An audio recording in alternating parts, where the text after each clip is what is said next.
ఆ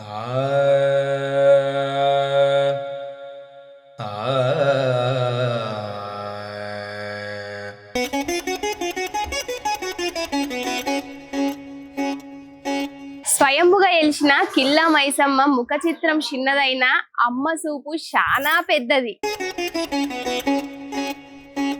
కోరికలు కోరుకున్నోళ్లకు కిల్లా మైసమ్మ తల్లి కొంగు బంగారమై నిలిసింది.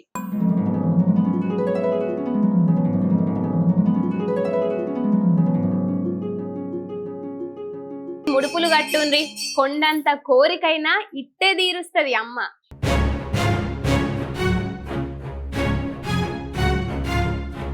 ఇక్కడికి వచ్చి అమ్మ పాదాలకు మొక్కుకోండి, మన పాదాలకు ముళ్ళు అంటకుండా కూడా చూసుకుంటది. సాసగాగ సాసమా సాస పాపమాగా సాసగాగ సాసమా సాస పాపమాగా